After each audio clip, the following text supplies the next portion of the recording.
Okay guys, so this was a last minute idea I came up with. I had to do something this weekend, so I took off Friday and I'm back already. Things didn't work out. So hey out there guys, it is Sunday, Easter Sunday. I wasn't planning on coming home. I was going to stay out in Death Valley, but I had a change in plans. I ended up getting home last night about 2 in the morning. It was one long day of driving, but I really wasn't anticipating 100-degree weather out there. So, changing plans, alright. I ended up starting off the 127 out there off of Baker.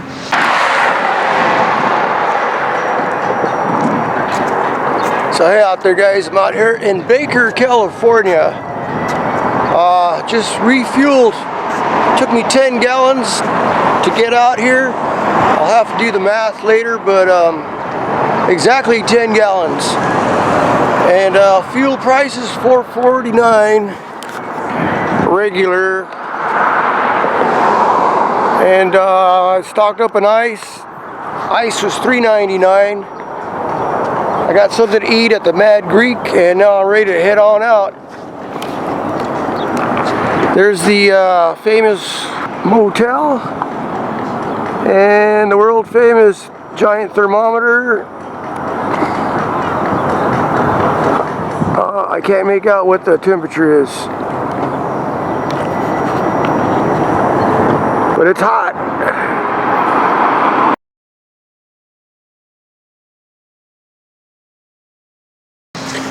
And camped out Friday night, Ibex Dunes.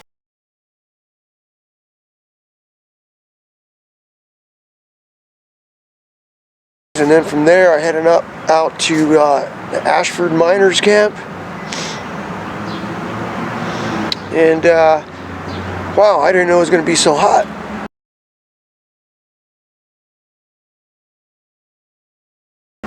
So I was like, what am I going to do now? So I decided to go do some driving around and a little more exploring.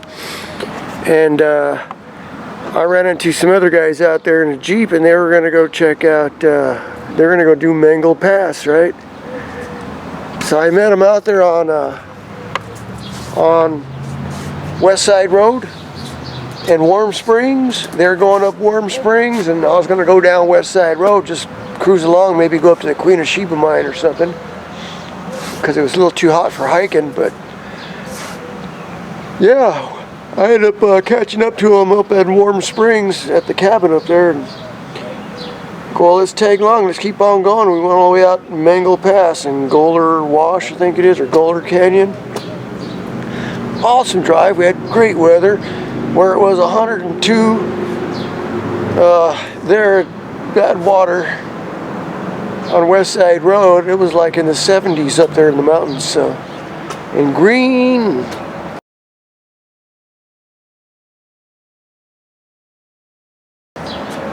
Water flowing. So, like I said, I'm back. I got to do some cleanup and stuff. Got some video to edit. Truck ran great. I bottomed out on something out there but I think it was just the hitch, receiver hitch dragging on something on the back and something on the front. I don't see any damage, but oh well. That was only a couple of problems. Here's an issue with putting tire dressing on there. It's a dust magnet. It looks good on the street, but off-road, I gotta scrub the tires.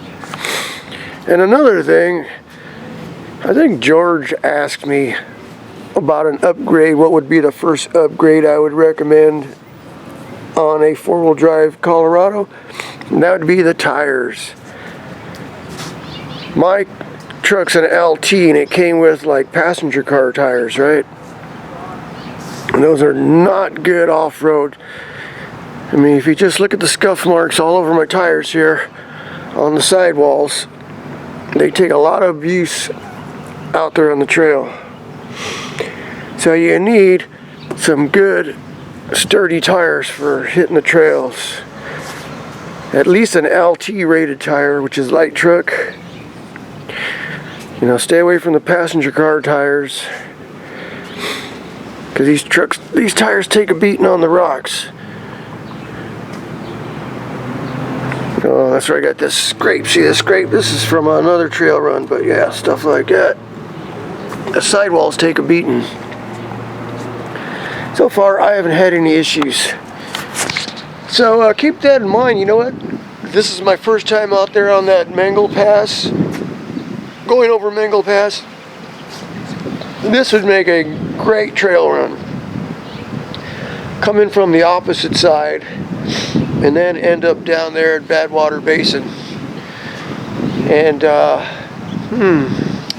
got to do it soon before it gets any warmer. We're lucky to have good weather like this. It was overcast once we got up into the mountains. The wind was blowing. It was hot down there at Badwater. Even there at Ibex, dude, I camped out. I didn't need a blanket or a sleeping bag. Had the windows open on my tent and the wind just blew all night, keeping me awake. Did not sleep very good. But it had to be there at Ibex mid-80s at night. Yeah, it was a warm one. So stay tuned. I've got a little video, nothing great, but I'll try to put some highlights or something.